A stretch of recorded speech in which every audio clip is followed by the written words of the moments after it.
2, 1. Mic check 1 2. What it do? Welcome back to the Mic Check podcast. This is T Word, the People's Champ.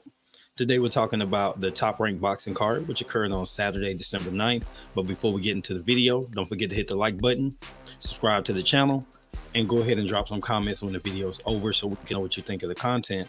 So this card featured Robeisy Ramirez versus Rafael Espinoza for the featherweight championship, the WBO belt, which was held by Robeisy Ramirez. All right, but before we get into that part, let's go ahead and talk about the rest of the card.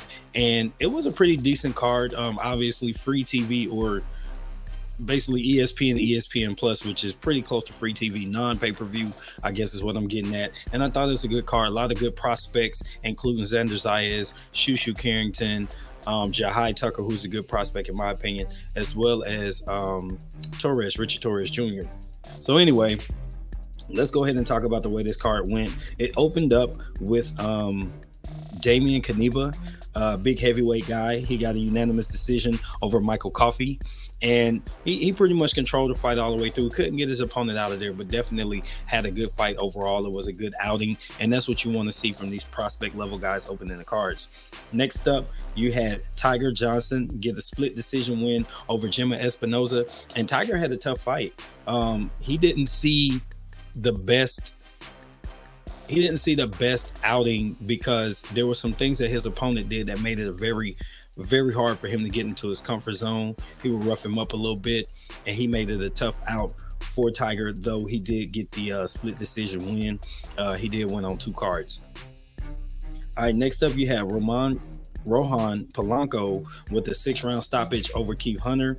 This was at 144 pounds, and it looked like it was 50-50 going in, but Polanco just seemed to be the better guy. And then next up, you had Jahai Tucker versus Francisco Daniel Varone. And Jahai escaped this game. And I say escaped because, not escaped the game, but escaped the fight with a draw. Because if they had determined that it was a win for his opponent, for Varone, I couldn't have been mad, because I felt like he dictated a lot of the action. And he gave Jahai a very hard fight. Now, during the broadcast, I did hear Tim Bradley say that Jahai was given 3 opponents to choose from, and he chose Varone.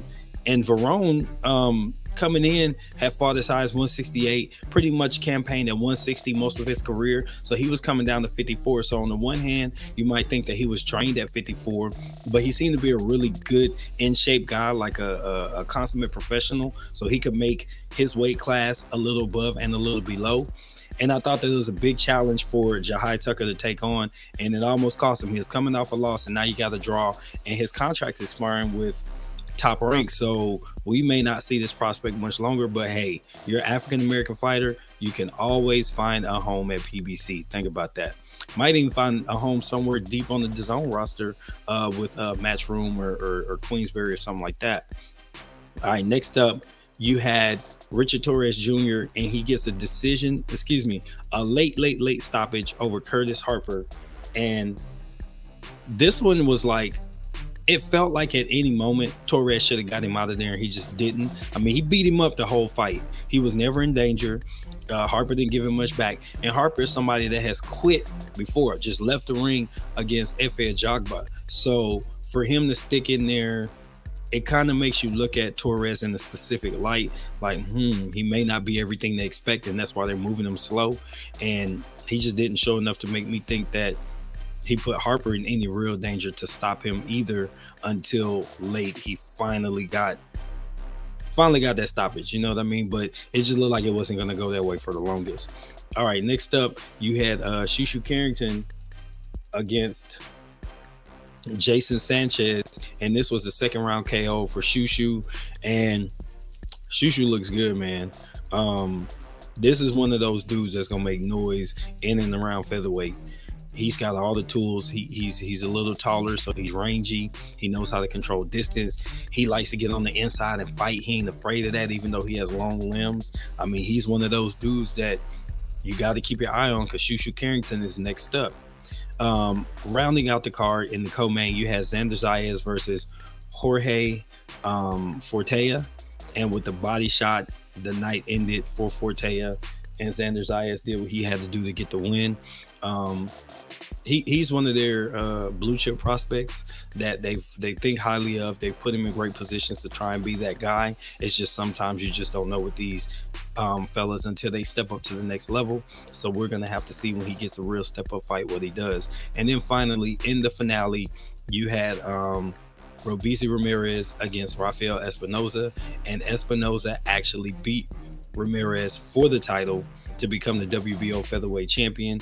And um, Robeisy actually got a knockdown in this one. This is another one of them careers where I don't know where it's gonna go, because you see the potential, you see the skills, but you wonder, would it benefit him more to put him in more manageable fights at this stage and then kind of build it from there?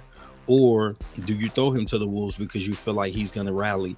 There's been two situations where he hasn't been able to do that. So it makes you wonder what they want to do with him next, because he's been a champion. You could put him right back in the title picture, but will he be able to answer the victory bell? So a tough fight, tough night for him. Ends the night, the house fighter ends the night on the loss. So that's typically not what you want to see on these events. But hey, it's boxing, and guys have puncher's chances, and it's fighting. Anything can happen. So did you guys watch the card? What did you think? This has been T for the Mic Check Podcast. Mic Check 1, 2. What it do? And I'm out. Peace.